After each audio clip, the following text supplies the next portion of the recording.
Hello and welcome to the Self-Recording Band podcast. I am your host, Benedikt. If you are already a listener, welcome back. If you are new to the show, welcome. So stoked you're hanging out with us. Today, this is the show where we help you make exciting sounding records at your jam space or your home studio. So if you're looking to do that, you've come to the right place. Please know that this show is a podcast, but also available on YouTube. So if you're discovering this on Spotify or Apple Podcasts, you can go over to YouTube and actually watch the episodes there. And in this case, it's probably a good idea to do that because we've got a special one for you. We're going to talk about that in a second. So podcast and both podcast and YouTube. Also, as always, I'm not doing this by myself. I'm here with Malcom Owen Flood, my friend and co-host. How are you, Malcom?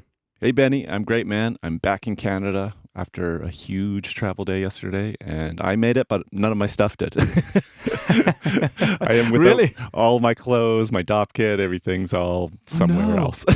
Oh, no. You didn't even tell me. You saved that for the banter. Wow. How, are you going to get it?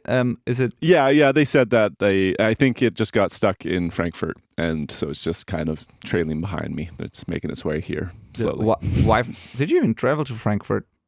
Wasn't it direct from? Did you even go to Frankfurt? Wasn't it direct from Amsterdam? So I flew from Hamburg to Amsterdam, back into Germany for Frankfurt. Oh, really? I didn't even realize. From Frankfurt to Vancouver. Frankfurt to Vancouver, by the way, that's a big distance. That was like a 10-hour flight. Yeah. Oof. Oh, shit. Okay, but on your way over here, it was direct, like it was Vancouver to Amsterdam, right? No, it was Victoria to Toronto, Toronto to Amsterdam. Oh, okay. All right. I thought it was, okay. At least that was all in the right direction, where this one was kind of a zigzag. Yeah. Oh, I didn't even realize. Oh, sorry. Oh, but no, it was fine. It was still the overall the quickest sort of connection I could find. Yeah, it was a very quick connection. Some of our longtime listeners will know that I work as a sound person on the Amazing Race Canada TV show. That's a lot of people probably have heard of, but that requires running around airports a lot with giant backpacks and racing. Yeah. And I had to channel all of my skills in that at Frankfurt because I got up. Our first flight was delayed a little bit, so I had 10 minutes to make this connection, and I just sprinted. I was one of the last people on the plane. Yeah, it was hilarious. But I made it, but my bag did not. Okay, yeah, too quick for that, probably. Okay, bummer. Sorry. Oh, it's fine. It's fine. I can survive. Let's talk about why you actually were in Europe. So we've spent the entire last week in Hamburg together and also not just Malcom and I, but Thomas and Wayne. So the whole Self-Recording Band team at this point was there, and it was an incredible week. We've been to an event called Studioszene. In the English word would be Studioszene, which was an industry event. There was a trade show. There was master classes. There were live podcasts and a couple of audio vendors showing off their latest gear, and we were there all week as media partners for the event. We documented everything. We created so much content, hours and hours of video content, talking to so many exciting people.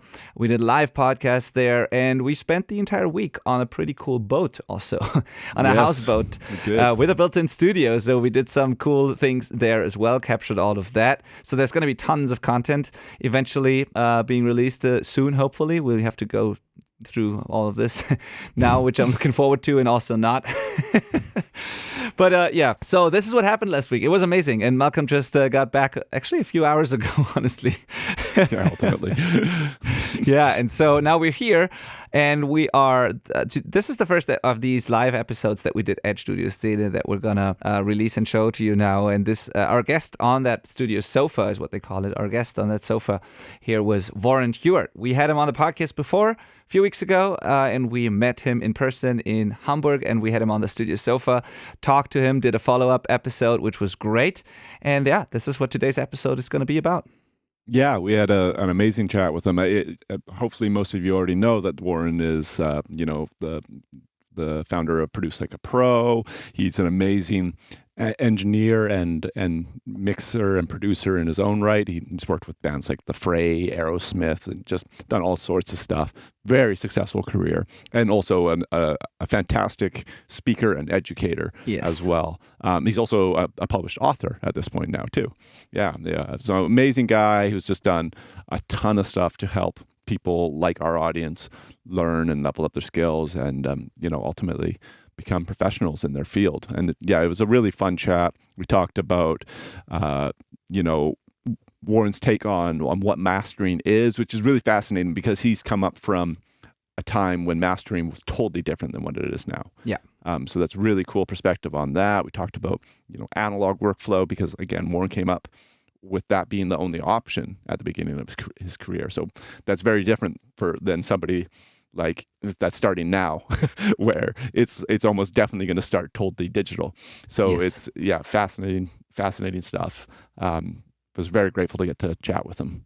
Totally. Also, it's so cool to see that although he has come up in a certain period of time and has a certain approach and opinion on things, he's very open to other approaches and other people's opinions and way of working. So he shares his view. Doesn't mean that's necessarily our opinion, and vice versa, but even Warren at his level still is learning every single day from other people and is very open to hearing these ideas and sharing them, sharing his own views. So this is really, really cool. So all these interviews you're hearing here is basically the guests doing most of the talking, which is great, and they sharing their takes on all these things, and you can view it as an advice buffet, because you will hear one person say they do X and then another person say they do the exact opposite, and both are right. Because there's so many ways to do things, and you can pick whatever you think works for your situation, but just be open to all these different approaches and don't think there's the one way to do it, because there's not. And so this is, Yeah, you can always learn from the other way as well, which is, I think, something that Warren's really proven, just being able to adapt and stay one of the forefront professionals in this field over so many changes. He still has the ability to work with hardware, for example, but he's a master of the digital realm as well. Yeah. And you just got to keep pivoting and adapting, and it's very cool chat. Yeah, I really hope I really wished our conversation with him outside of the official setting would have somehow made it to this podcast, because we had an additional chat with him, just hanging out and talking, and that was so great. Unfortunately, not recorded, but that was so cool too. He's just a really just a normal person, and you can just talk to him like one and have a great conversation, which was really cool. So anyway, looking forward to sharing this episode with you. We talked about mastering, like Malcom said. We talked about analog gear, like you said, Malcom. I think that was an audience question, so these are included as well. Someone asked about how to, if you should get an analog console, and if so, which one, and the benefits of that or the cons, and Warren gave his answer there. Then we talked about how to build a career also as a producer and engineer these days, and his opinion on that, which is one of those examples where it's kind of different he's right, I think, but it's still a little different to my personal experience. So do with that info whatever you want, but his take and opinion on how to build a career and what goes into being successful or becoming successful as a producer engineer these days. Also his personal journey from being a musician to becoming a producer, to becoming an educator, how he balances all of that, and how he ended up in America, years or decades ago at this point. And so, this is all very inspiring, very fun to do, and you can just tell how much he loves this. That's one of the things I love most about Warren, is the passion he has for it. He just won't stop talking, but not in an annoying way. He's just so passionate, and he, loves sharing all of this over and over and over again. And you gotta understand, everyone wants to talk to Warren at an event like this. He's, people approaching him all the time. Lots of them obviously asking similar question, but he seems to never get tired of that. He just loves to share it over and over again. And that's amazing. Yeah. Huge thanks to Warren, Kasia, his wife and business partner, and their whole team. They were a force to be reckoned with, and hopefully we'll get them back on the podcast down the road as well. Yes. I think you're going to enjoy this episode. Totally. All right. Here's our conversation with Warren Huart from Produce Like a Pro and Pro Mix Academy. Enjoy. All right. Hello and welcome to the Self-Recording Band podcast, the show where we help you make exciting sounding records from your home studio or your jam space. Today we are live here from the Studioszene event in Hamburg, which is really fun, a really cool event. And we're here with Warren Huart, live broadcasting today, this podcast. How are you, Warren? I'm great. I was just saying, I've been to Hamburg, I think 3 times. The problem is, when I came here in a band, I would pull up in a van at 8 o'clock at night, offload my equipment, play a show, get back in the van and drive away. So this is the most amount of time I've ever spent in Hamburg in daylight in my life. That is is beautiful. exactly what I did last time. Yeah, you know what I mean? It's like I'm actually here in daylight. Yeah. Well, that's really cool. Really good to have you. And also, as always, I'm here with my co-host, Malcom Owen Flood. So my name is Benedikt and this is Malcom. Glad that you're joining me over here. Always happy to be here. Flew over here from Canada, so really excited that we get to do this together. And so and Warren, we did actually an interview not too long ago, right? On yeah, this just a few weeks ago. Just a few it was weeks fun. ago. Yeah. It was. And we actually brought some follow-up questions, and we hope that the audience here today also has some questions that we can get to later. I've been enjoying this, and are we live, by the way? We are. Live. We are streaming okay, to, I think, the Studioszene or Sound and Recording YouTube channel, their Twitch, their Facebook, our YouTube channel. Like it's like 4 or 5 different locations at least. So this is great. It's a wonderful turnout. It's busy. There's lots of great companies here. I'm very happy. So come if you're thinking about coming, come and visit us. We're going to be here all 3 days. So come and visit us tomorrow. I'll be walking around the floor talking to people, and of course, Thursday's the last day. So. Oh yeah, absolutely. So talking about a lot of cool companies and gear here and everything. Did you find something already that you get excited about? Like any new piece of gear that you've checked out? Yes. Obviously, it's only been open a couple of hours, but we did go and talk to Marek at Dangerous for a bit.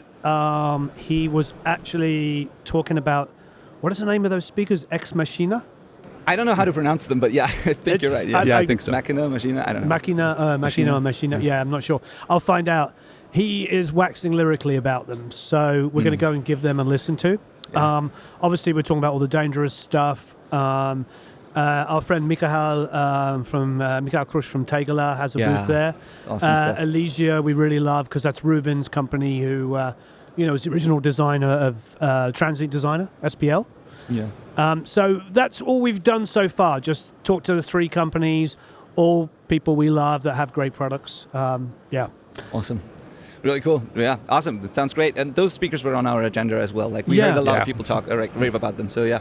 I assume they're German if it's Machina. I don't even know, to be honest. But like nobody knows. Anybody know? That's on the homework list. Yeah, exactly. So Warren, I got one question that I totally didn't ask on our last interview, and so this was, I mean, most people, or like many people, know you because of Produce Like a Pro and like the online stuff you do, but also from your credits, obviously, as a producer. But you got to the US with your band originally, right? Yeah. When you and then to check a record, and you kind of relocated the band.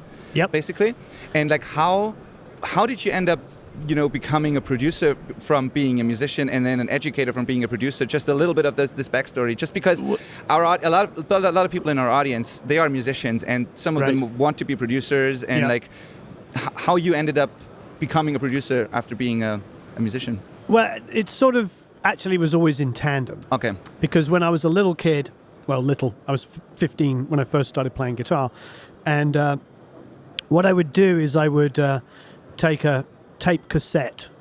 My dad had a little Philips. Anybody remember cassette players? Dating myself. The Philips one that was like the classic one, and then he had a Sony Hi-Fi. So what I would do is I would record on like the little Philips, play like a da da da da da da da da da kind of really bad kind of pentatonic run really badly on my guitar, then take that out, put it in the 70s Hi-Fi, my dad's old 70s Hi-Fi, press play, and then do an overdub back onto the other cassette player. So I was already, right from the get-go of learning to play the first stuff, recording. So while I was in bands, I was still like engineering them. Oh, yeah. And I had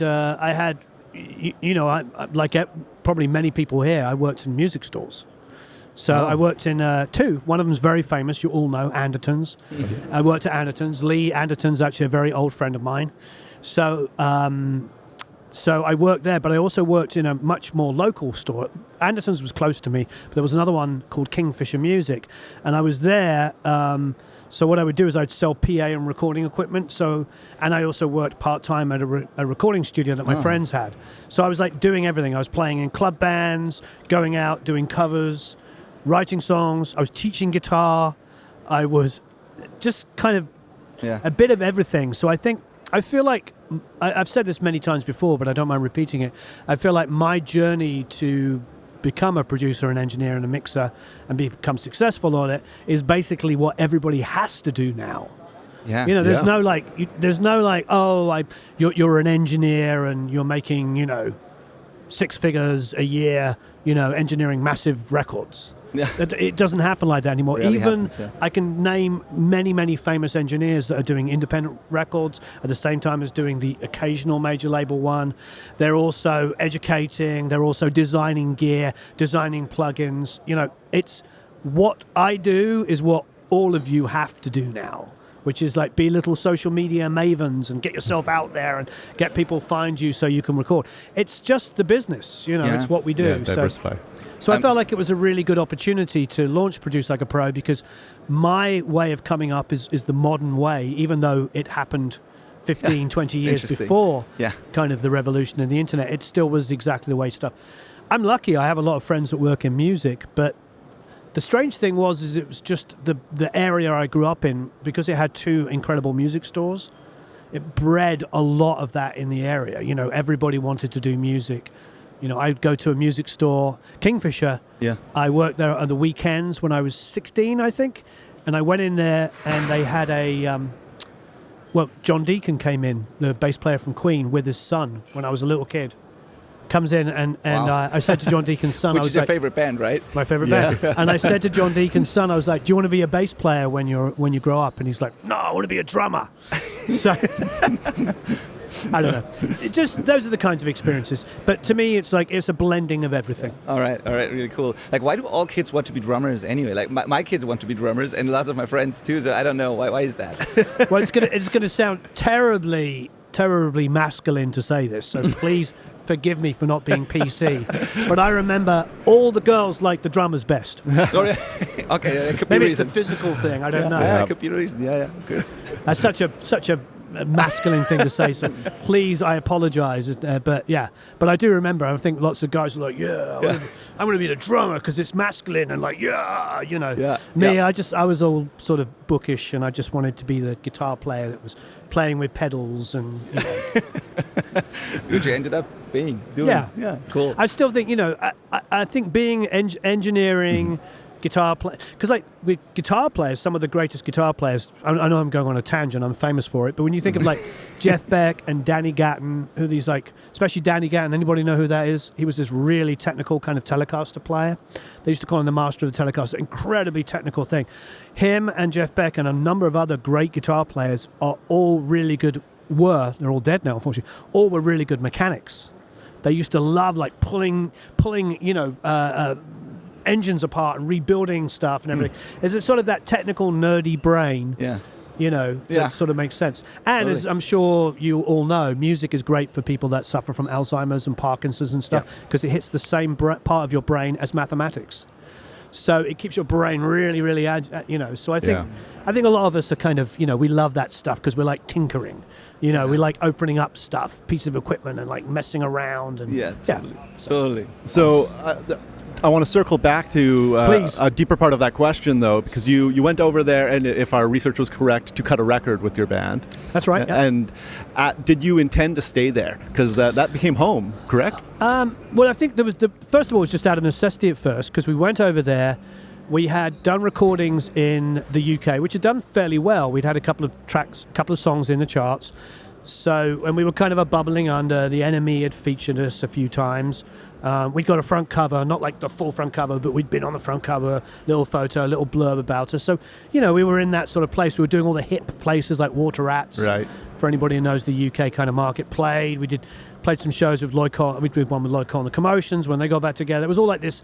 It was a nice buzz. So when we went to America, the idea was to do the album out there to just sound a little bit more American, because we had an American girl singer and we were an indie band, and it was a bigger market. Yeah. Let's be honest, the American market is, I think, 42% of everything in music. Oh, wow. Okay. So you add all the rest of Europe together, we're only 58%. They're like such a huge part of the music industry. Mm-hmm. So we went over there, we did the album and we'd had a list of different people. So what our publisher did, the publisher paid for us to go to anyone we wanted to make the record, and then they sold the record to a record label. And so we went over there, and that was a guy called Jeremy Lascelles. I don't suppose anybody will know who that is in Deutschland, but just not necessarily a mogul, but a very, very smart guy. Anyway, he had signed Portishead and XTC and all these kind of bands. So very, very great taste. So we were very excited. We went over there. We chose the guy we wanted, and it was Don Smith. Now, Don Smith had done... I suppose he was famous for doing Tom Petty's big 80s stuff. Okay. Like he had done Last Dance with Mary Jane and all that kind of stuff. And he was a world-class engineer. Don was his right-hand man, so he had done Rolling Stones records, he'd done the Keith Richards solo records, all these great records. But the thing that got me excited as the geek was he had done that Campervan Beethoven, Cracker, and he'd done that record Kerosene Hat, which had a massive hit in the mid-90s with the song "I Feel So Alone." I feel like it was a great song, and it sounded fantastic. But what got me interested was I was reading, I don't remember what magazine it was, Sound on Sound or something like that. I was reading the magazine, and I'd read that he had shown up with a 24-track, a mini Neve console, and they had set up a studio in a barn, and just sort of made the record totally punk rock in the mid-90s when that was not what people did. Not a thing. Now is what everybody does. Yeah. And I remember just thinking, that's my guy. That's the guy I want to make a record with. A guy like us, somebody just sets up and runs some cables and starts making a record. And everybody else was was just as cool and had great credits. But I remember thinking, that's the reason why I want to work with him, because I know he's going to be somebody I'm going to learn from. Yeah. So we went and we made the record in Los Angeles at his house, and he had built a recording studio actually in a double car or 4-car garage underneath a tennis court in his garden. So, all very posh. Life is good. Life is good. Yeah, I mean, he was massively successful. Yeah. But it was an amazing experience, and he was. I remember silly little things. He had a little Neve sidecar, so everything went through the Neve sidecar, and he had a Fairchild, 670. And one channel had Mick written on it, and the other channel had Keith written on it. Really? Wow. And he once he'd recorded the Stones like that, he never took that tape off. I don't think any of us would. No, and it's probably $200,000 at this point. Yeah. And whoever owns it now has probably still got Mick and Keith. Yeah, probably. Yeah. I have a photo of that somewhere. Yeah. Oh, that's crazy. Yeah. Speaking about having to do everything yourself or learning so many things yourself today, you've just released a book. We've talked about it on the other podcast too. Yes. Yeah. The home studio recording as the title of the book, and you were telling me that you're working already on more books, and one was on mastering. I think you said mastering and mixing. And so there's a two-part question there.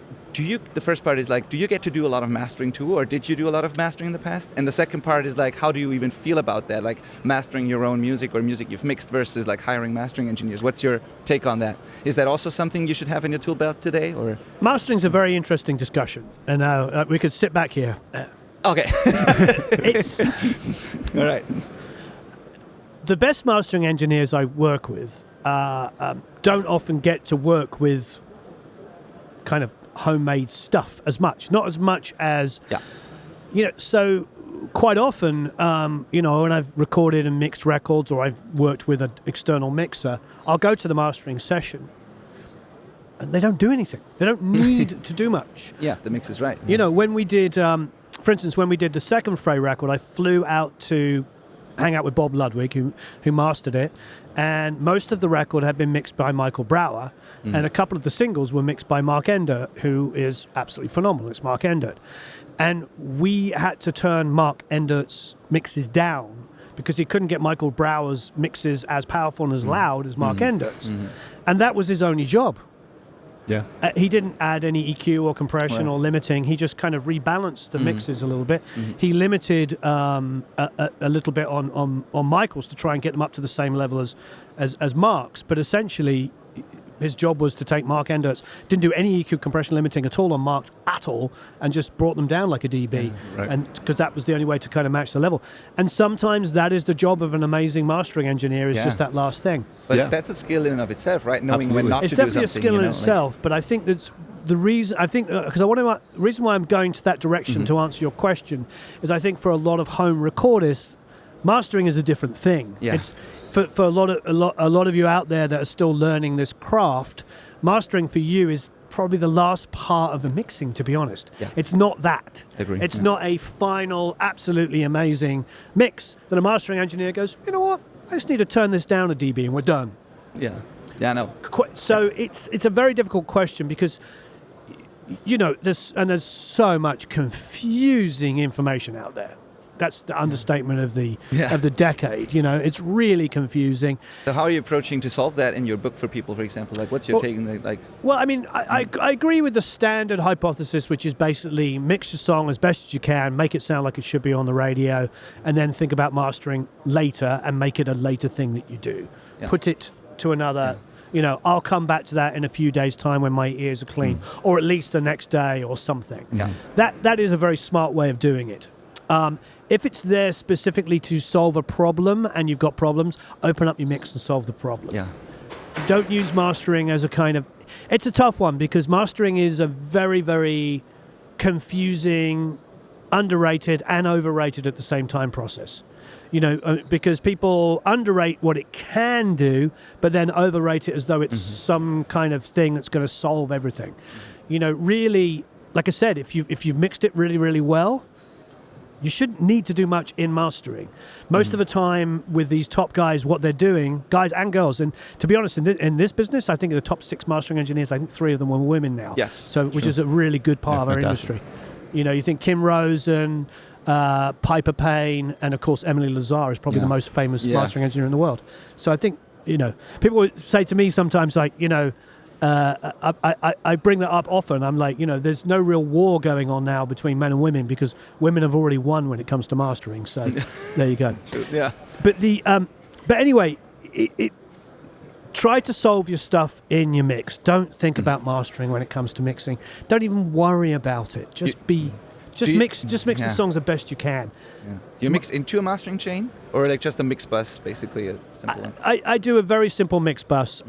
First of all, growing up in analog, and then I'm at that, being a Gen Xer, I'm at the crossroads. So I grew up at a time when I was a teenager, things were only predominantly done on tape. As I got into my early 20s, it was the full crossover.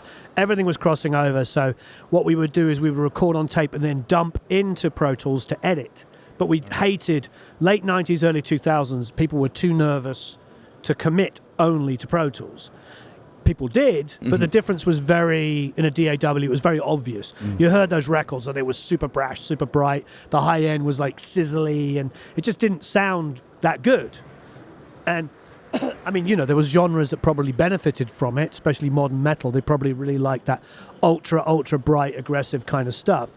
But at the time, people were nervous. I remember when I was working with Dave Sardi and we did like The Thrills and Hot Heat, and Jet and stuff like that, we were still tracking everything on tape.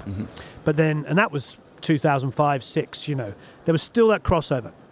It wasn't really that long ago if you think about it. But as things have sort of progressed now, you can stay entirely in the box. You can keep everything fully digital. You need to be solving everything at a mix stage. So by the time you get to answer your question directly, get to the mix bus, you don't have to do very much. Yeah. If you're doing a schnizzle ton of compression, EQ, and everything on your mix bus, find out why. Why are you doing that? What's going on? Solve the problem earlier on in the chain. And it's really just not the way to be working. And there's a lot of confusion. There's the two things that have sort of become my mission when it comes to like trying to combat the misinformation and stuff out there.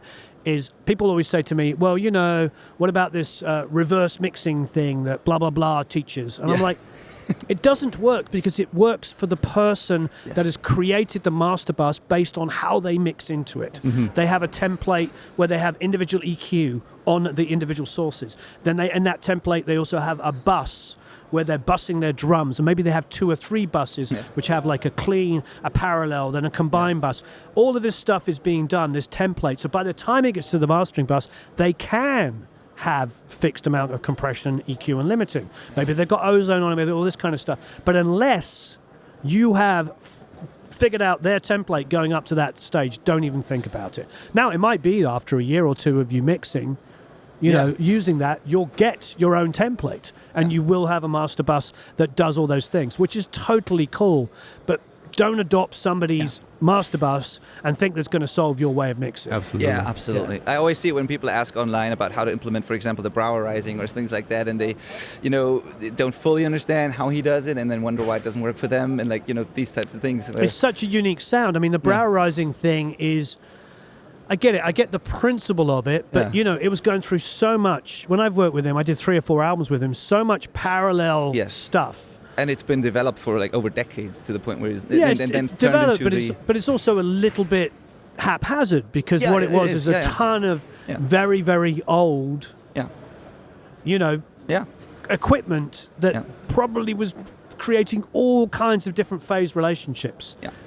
Do you want to adopt that kind of way of working? I think it's so unique to him, and it creates and also, I listened to a lot of those records that it was big on, like the Coldplay stuff, and I don't know if it sold any more records. I think people bought Yellow because they wanted Yellow, It's weird. You go back and listen. I listened to Yellow the other day. We were driving, and it came on the radio, and it's like that. I mean, that guitar is like literally a quarter tone out of tune, quarter step out of tune, and the bend never quite hits the note and everything. I mean, it wouldn't even pass the taste test now. No radio station would play that song anymore. But at the time, it was like, that's cool, Yeah. So I know what you mean. Yeah. Totally. So everything in context. Yeah, exactly. I think people now are looking for mix. They're looking for you all out there to be able to do everything, which means you need to learn how to mix classic rock, modern hip hop. You name it, whatever it might be, everything in between, country, folk, you need to have all of those things under your fingertips, because if you want to make a living at this, the person that's going to walk through your door or email you a track to mix just wants you as a mixer. Now, it might be that one of you out here is a very specialized in modern metal. That's great. But I think we can name all those people in maybe one or two hands. The people that only work in that genre. But I'm telling you, there is a lot of people that we know inside the Produce Like a Pro Academy that make a living, that have a proper middle-class living doing music that you've never heard of. So it is possible to make enough money to buy a house and be relatively successful, like you would as some other professional thing. You don't have to be a household name, but you are what I would call, and what I did most of my career, a jobbing professional. I don't know what that works in Deutsch, but it's the person that we would, even while we were still doing started the channel, I would get up in the morning, I would film from 9 to 11 doing a video for the channel. Then at 11 I might be recalling a mix or mixing a song. And then I, would scoff down some lunch, and then I'd be doing guitar or keyboard overdubs on another piece of production. And then in the evening, a singer would come in and sing, and maybe we'd start the mix off after we comp the vocal. And so we'd be doing 3 to 4 different productions a day.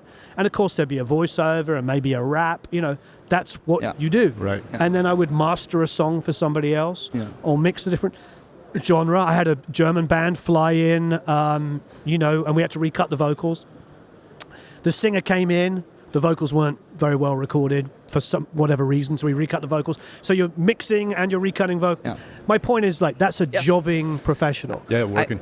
And that's what everybody I know does. I mean, we're good examples of that. I've been a full-time mixing engineer for more than 10 years now, and I was a producer, then transitioned to mixing only. And some of the records I worked on did pretty well, but I never had a number one or any really big records that the masses know about. But I've been able to provide for my family, make a good income, and that's my job. That's my thing. So it is entirely possible, like you said. It is entirely possible. Yeah. And even if you specialize, it's possible. But I think you should do that later on. I've been doing everything I could potentially do for 5, 6, 7 years, and then eventually transition into more specialized stuff. But in the beginning, I was in total yes mode and did everything basically. So, yeah. I still think that's for most people. I remember, I think Andrew Sheps was talking about it about 4 or 5 years ago. He's got busier now, but at that point, he said that he was doing 2 or 3 records a year because he was only probably working on huge albums. Yeah. And I think that is the reality. If you're a rock producer, engineer, or mixer, how many records a year are there for you? But if you're somebody that's working in multiple genres, he must be now because his credits, he's super, super busy, but he's probably mixing something a little bit more pop or a little bit more heavy, a little bit more folk, a little bit more that. So, that's diversity in music. Yeah. Yeah. Just do it, And if you're doing voiceover, who cares? You're still getting paid. Absolutely. Yeah. Malcom, you had a question about... go ahead. Well, this kind of pertains to going back to the mastering question you had, and I think it's the point you're proving is that understanding mixing helps you understand what mastering is, and understanding tracking helps you understand what mixing is. So if you want to become a good just hard metal mixer, you still have to learn how to engineer everything else and develop all those skills in tandem. Agreed. Every time I've mastered where I've been given stuff to master, I just kind of, not every time, but often I'm just thinking, God, I wish I could just open up the mix and make this. Because I'm sitting there, maybe there's some low-end issues, but they're pertaining to certain sections of the song. So like the chorus doesn't have enough low end, or part of the chorus doesn't have enough low end. So what are you doing? You're automating on mastering, trying to get it, but all you're doing is sort of applying a blanket approach to something that could be so easily solved if you could just get to the bass guitar and make the low end more even, And the same could be said if you were mixing and you're like, oh man, if they had just, recorded it differently. Better, it's always working that way, and I think that like really proves your point of why you need to try everything.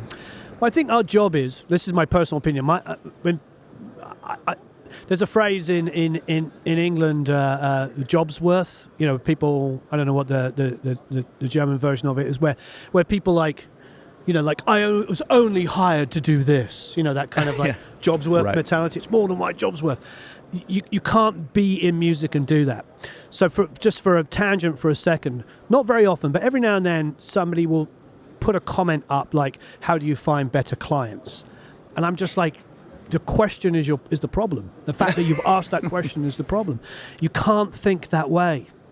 You just got to do the job. So often, Ace won't mind me telling you this, but I did 3 albums with Ace Frehley that I co-produced. They'd bring me the tracks, and we'd end up having to recut stuff. And often when he sent me something just to mix, there would be like no stereo guitar in the chorus because he's got so many ideas. So he would put down like a really cool lead part on the left channel, and then he'd do a strumming part on the right.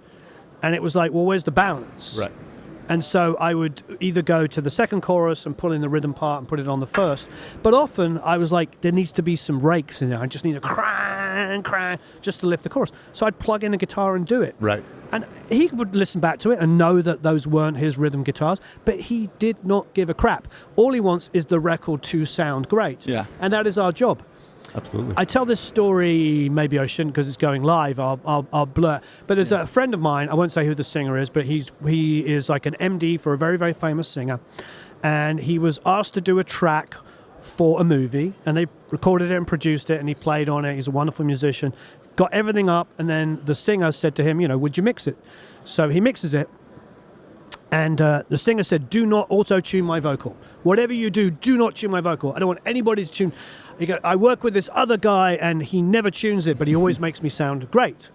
So he said, well, what does he do? He said, well, he uses this special combination of delays and reverbs that makes me sound perfectly in tune. So, of course, he mixes it. He references the other person's tracks. He does his best, sends it to the singer. I'm not going to tell you gender, because as soon as I tell you gender, you'll start guessing who it is. Sends it to the singer, and the singer says, my vocals don't sound right. You haven't got the right blend of delays and reverbs. So he's like, so they get sent another reference track. So he sits there and he matches the reverbs and delays and makes it sound exactly the same. Sends it back. No, you still haven't got it. Just said, you know what? You did a wonderful job on the production and the recording and everything. I'm just going to have this other mixer mix it. We all know the answer is what happened, didn't it? The other mixer tunes the vocals, just doesn't tell the singer. Gets the job done. Yeah. And that's what we have to do. So it's just a reality. I don't want to have a 5-hour discussion about auto-tune or anything like that. But the point is that your job is to make it sound amazing. Yes. So sometimes somebody sends you, and not to lecture the, because that was the question. That's why when that person asked that question, I'm like, you've got to change your thinking. Yeah. Right. Because if an artist comes into my studio to record, for instance, let alone mix or whatever, and the drummer's not that great, it's not my job to get there and destroy the drummer, and make them feel like that they're worthless or whatever. You know, I've been in situations as an engineer where I've seen producers do that kind of stuff, and totally. It doesn't benefit anybody. You're there. Yes, you want them to be better, but you've got to get in there and encourage it. It's like when people ask me about vocal production, they're like, "How do you get a great vocal when the vocalist is not singing very well?" I'll just say, "Well, where did it sound good? On the second verse, was there a line where maybe they got breathy, and it got loads of personality? Talk about that." Be like, "Hey, you know that second line you did there where you went, that sounded great. We should do more of that." Mm-hmm. That's how you get a good vocal performance. Or you can be the dude that's all like, bro, you sucked. It doesn't do anything. Won't get you far. No. It doesn't get you very far at all. No. But that's our job. Yes. Our job is to empower people. Yes. The best compliment I've ever got is when you work with an artist, you help them understand what good songwriting is, what great arrangement is, and all that kind of stuff, and then they come back to you next year to make the next record, and their songs are better, and their arrangements are better, and their performances are better because you help them do that. Yes, totally. So, Warren, thank you again for doing this with us for the time you spent here. We're already at the end of our podcast slot here, unfortunately. But I also want to thank Mark and the guys at Sound and Recording and Studio Sofa for letting us use this cool sofa here and do the podcast. It's so amazing. So, do we have time for a little Q&A, Mark? Is that right? Okay, so we can go a little longer. Do you have time too, Warren? Yeah, absolutely. Awesome. Perfect. Amazing. Mark's the boss, so whatever he says. If he says I have time, then we have time. Awesome. So if any of you here have questions for Warren, please, there's a mic that Mark has in his hands, and please grab it and ask. And if anyone prefers to ask in German, I'm happy to translate. So I'll try and understand it. Ja, so limited. Kurz auf Deutsch. Wenn jemand auf Deutsch lieber eine Frage stellen möchte, dann kann ich das gerne übersetzen. Und genau, wenn irgendjemand jetzt eine Frage an Warren stellen möchte, da ist das Mikrofon. If you said that slowly, I probably would have understood. Really? I got bits of it. Hi, my name is Robert Kleiner, and I got a question. I got a two-part question for you. Okay. There's a certain charm about old analog consoles. Sure. So, being a hobbyist on a budget, I'm not able to pay for a lot of servicing and maintenance for a console. Sure. So, would you say that I should scrap the idea altogether of having a console in my setup because of budget reasons? Well, I suppose I have to ask you, what is your budget? If you were to buy an analog console, what would it be? Well, you see a lot of old analog consoles on the internet for like 500 clicks, Yeah. But if you buy that, and you have to service that for, like, say, $5,000 a year, that would... It wouldn't be that much. To be honest, I'm plugging the book now. You brought the book. Yeah. In my book, I talk about that a lot. That's one of the things. I agree with you. There's something... Isn't it interesting, like, every single, guy... I'm going to say guy because there's always a dude that started a YouTube channel that says they mix entirely in the box and are trying to, look... How come every single time they take a photo, they're sitting in front of a console? You ever notice that? Yeah, you don't need it. Hand on a fader and all this kind of stuff. There is something lovely about a console. And I really... And when you walk into a recording studio and you see even a small 16-channel kind of console. Look, here's the bottom line. When I did a lot of the first Frey record, when we tracked the drums on How to Save a Life, I used a TAC Scorpion. It cost $750. And I think it was 24. Yeah, it was 24 channels. So I think one of the channels didn't work at all, and another one, the EQ, just don't engage. Don't use the EQ. I never bothered repairing it because I still had 22 channels that worked absolutely fine. And yeah, maybe it would have cost. I don't think it would have cost more than €200, dollars, whatever, to repair it. I don't see anything costing $5,000 to fix in that kind of realm. I think it's a really easy way to get into a console, to look at like an old AMEC. The TAC Scorpion sounded great. And when I did the first record I did with Dave Sardi, he was in a band. He had his band called Bark Market, which Rick Rubin had fallen in love with, so hired him, and that's what made him successful. And he became Dave Sardi that you know now. He did all the Bark Market records on a TAC Scorpion. So when I said to him, I've got a TAC Scorpion, that's how I make records, he's like, great. All these records that Rick Rubin thinks sound amazing, all done on a console that probably cost him $1,000 used. I think it's a quick, easy way to get into it. I think Allen & Heath 80s consoles, Soundtracks 80s consoles, Soundcraft 80s consoles. and then to be honest, you can get things like an AMEC now, super. I saw an Einstein for sale a few weeks ago for like $3,000. Yeah. That was a £65,000 console when it was new. It's an interesting one. Like when I first moved to the States, quad consoles were like nothing. Now they got trendy. People used to always say, "Oh, don't buy anything with an op amp." When I was a kid, but of course APIs have op amps. Yeah. So what does that mean? You know what I mean? It's like there's always the criteria, based on. And look, when I bought my first 1073, it was a BAE one, a Brent Averill one.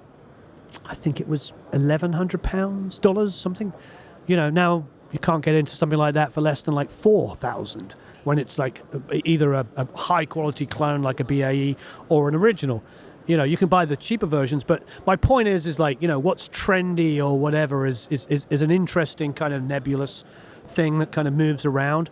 I think getting a €1,000 console is a smart way of getting into a lot of mic pre's really cheaply to have insert points and stuff like that. How else are you going to do it? I mean, there's some great gear here for sale, but if you go and buy 24 channels of any one of these mic pre's you see around here, which is great if you can afford it, but it's just might as well buy a used console, you know what I mean? Most people are buying one channel of a high quality mic pre to do vocals and to do guitar overdubs and do bass and piano. My point is like you could buy a pair of something nice and then have a console for tracking drums in your garage and get that for the same price as buying one mic pre from it. Still buy the nice mic pre for all the overdubs, don't get me wrong, but it's really a smart idea to go out and buy like a used TAC Scorpion for $750. You know what I mean? And if two channels don't work, who cares? Why bother even repairing them? You know what I mean? You're still going to have 22 that work. And you're going to have a nice, cheap, easy way of getting into some really good, quite interesting sounding mic pre's. Well, thank you. And my second part of the question is, I got the book here. Would you sign it for me? Of course. Great. Any other questions? Hi, my name is Lucas. Hi, Lucas. Hello. Hi, big fan of your work and Thank your you. Your attitude as well. Thank you. And I had a question regarding polishing turds, proverbial turds, because I noticed that when I started mixing, and I was looking into a lot of courses online, mix with the masters, this and that, the material itself is way better than anything I would have gotten when I started out. So. And I feel that I've gained a lot of experience by having to fix things that I've never ever seen anyone on YouTube talk about. So I'm with you. I've talked about this before. Maybe you've heard me say it, but the first time I ever got into a quote unquote proper studio as an engineer, I was bewildered. I come into a studio. I'd already had my own recording studios, from 4-track to ADATs was like the first proper thing I had. I had one ADAT and a Soundtrax Topaz. Everybody remember the Topaz? That grey, ugly console? Yep. Or like the kind of, what do they call that thing? Pastel, kind of pink and yellow and green. And so I had that. That was how I started. Like, that was when I was making my first proper records. I got bands signed. I even got recordings done on ADATs with that Topaz. And I had, can't remember the name of the compressor. It was like one of those ones you could get from like Guitar Center from like entry level in like the late 90s. But anyway, my point is like by the time I finally got into a recording studio and I was the engineer / producer and I had an assistant, I was bewildered by the assistant, and I realized they couldn't do anything I could do at 1/10 the speed I could do it. And I'm like, what's going on here? They're working on major label records. I was like, okay, that's the point. All they do is spend all day with the world's greatest drummer recording, throwing up some mics, generically speaking, and that's what you're talking about. You're talking about, and some people started like that. So this assistant I was working with, who's a lovely guy, he's never had to do the kind of stuff that you and I are talking about. I've had drummers that couldn't play a beat, literally, so I've got like 25 takes of drums, and I'm sitting there and I am deciding what, oh, this bar works here, I'm going to fly it over there. That fill works here, I'm going to fly it over there. They completely changed the groove in the second verse, but it's not right. I much prefer the way the second half of the blah, blah, blah. Point is, I've just built it all up from scratch while still trying to maintain a feel and not make it just feel like it's just do-da-do-da-do-da-do-da-do-da. So like and that's how you learn. So by the time I got to make records, it was so easy because I had worked with all of what you're describing as the turds, and I've done lots of polishing. To be honest, I own it, and I love it. People say to me when I'm editing, they're like, "You're so fast." I'm like, I am not working quickly. This is just how I work, and it's because of what you're talking about. So I would embrace it, honestly embrace it. And it's tough. Yes, you do watch those kind of like high level, I'm a famous mixer guy, go, yeah, man, I just put a little, see, 10K, you hear that? You hear that? You're like, I get it. I get a little frustrated by that, but that's another reason why I started Produce Like a Pro. Because when I started, there was Mix with the Masters, there was Pensado's Pace, there was Graham with Recording Revolution, and I didn't feel like there was anything in the middle. I felt that there was Graham, which was very much beginners, and then there was this sort of, I suppose, I hate this word, but people use it, as sort of an elite way of doing it. I'm like, well, where's the bit in the middle where the rest of us live, It shouldn't all just be like kind of, yeah, man, I just, little, oh yeah. I've watched some of those videos and I'm like, I didn't learn anything. Except that if I had an Eve and I was boosting some 10K, it might sound better. So I know what you're saying. It's kind of like getting in there and, really trying to make this, getting the best out of everything. And 99% of it is, like we were talking about right at the beginning, it's ground up. It's like, get a great performance, capture it really well. If you have to edit it to make it better, that's what we have to do. We can't be wagging our fingers telling off our artists, because I'm friends with a lot of guys who made records in the 70s that we all consider to be the greatest records of all time. Jack Douglas is a family friend, Shelley Yakus, Jay Messina. These guys made half of the records that people are always telling me are the best sounding records. And if you sit with them and go, well, what was it like making Aerosmith Rocks? Jack will go be like, oh my God, we couldn't get that groove right. We had to cut the tape. We had to redo this. We fed them back out through speakers to bring in room sounds. He told me on a Cheap Trick live at the Budokan record that actually it wasn't the Budokan, it was Osaka. So when they found the video or the film of Budokan, they couldn't use the original recordings, but nobody really noticed. But now they have Pro Tools. They could go back to the original tapes, which were so badly recorded and distorted, blah, blah, blah. The point is like, it was never like a bunch of geniuses just happened to walk into a recording studio and somebody pressed record and they're like, oh my God, we just did Hey Jude. It was amazing. It just wasn't like that. It's always been work.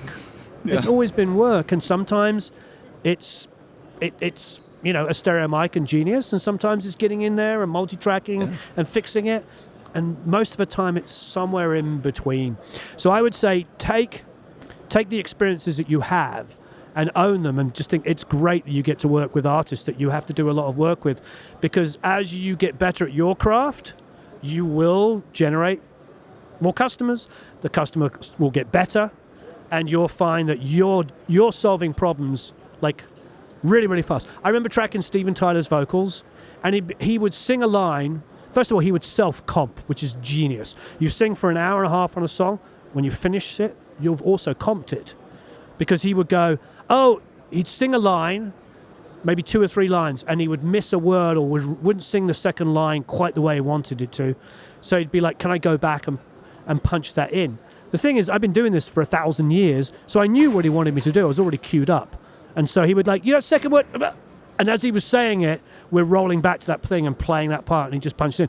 After doing that, he realized, Warren's really super intuitive. But I got to be super intuitive because of what you're talking about, of working with a lot of really bad singers. I wasn't just sitting there going, you're a genius, let's go on, And I remember, I'll tell you one last story. I won't say who the guitar player was, but I did get to spend some time with Jeff Beck a few years ago, an amazing guy, and he had made a record with a really famous guitar player who had produced him. And I said to him, wow, how come it never came out? He's like, he was too much of a fan. Mm-hmm. So part of your job is to not just go, oh my God, it's amazing. It is, unfortunately, to suffer a little bit and get in there and work and go, I need to redo this. This needs to be done. And the only way to learn that is to work with people that aren't that good. So And often some of the most successful artists that you get to work with aren't necessarily technically very gifted, but they have amazing ideas. And I'd much rather work with an artist with an incredible song and a great idea and a left-of-center way of doing something than working with anybody who's a technically amazing guitar player. Haven't you noticed that sort of trend on YouTube? There's so many videos of just like, it was the Mixolydian Phrygian 45971 EQ, blah, blah, blah. Who gives a rat's ass? I have to watch another video of somebody telling me how they did this. When you ask the artist, and the artist is like, I have no idea what this guy's talking about. There was Noel Gallagher was interviewed recently and said, oh, I watched a video breakdown of how one of your songs is. He's like, I watched it, I had no idea what the guy was talking about. He's like, G, C, and D, I threw in an E minor, went to a B minor. You know what I mean? It's just, I get it. It makes people feel like they're really smart. They know how to. But at the end of the day, you just got to roll up your sleeves and get in there and learn. And it's good to have technical knowledge. Of course it is, but don't let it be a crutch. I think that you're in the right kind of career path, which is work with some crap and polish the schnizzle out of it. And the more you do this, the better your client base will be, the better you'll be at your job. Mm-hmm. So, and unfortunately, watch some of the stuff we do. There's quite a lot of stuff we do that isn't that well recorded, but I know what you're saying. A lot of that stuff sometimes feels like fluff pieces, based on look at me, aren't I amazing? All right. Thank you so much for that answer. I hope it helped. It was a great answer and so much to unpack there. So many nuggets in every one of these. So thank you guys for your questions. Thank you for coming here live. Sorry, only 2 questions, so I talk too much. No, I think you've answered like 10 questions with your 2 answers to those questions. So this is perfect. Yeah. There's so much in there. And thank you guys for coming here, for joining us live. There's more to come. There's more interviews that we do here with amazing people like Jason Joshua and so many great people. And also many of our peers and Studioszene guys. It's going on all day. They do a lot of cool things here. So please come back. And thank you. Yeah. Thank you, Warren. Real quick shout out. Warren's got a masterclass coming up. Oh, yeah. So please do go check that out. That's very important. Pick up his book. And can we please get a huge round of applause for Warren Huart? Thank you for coming, sir. You all rock. Thank you very much. Marvelous. That was fun. Very fun. Thank you, sir.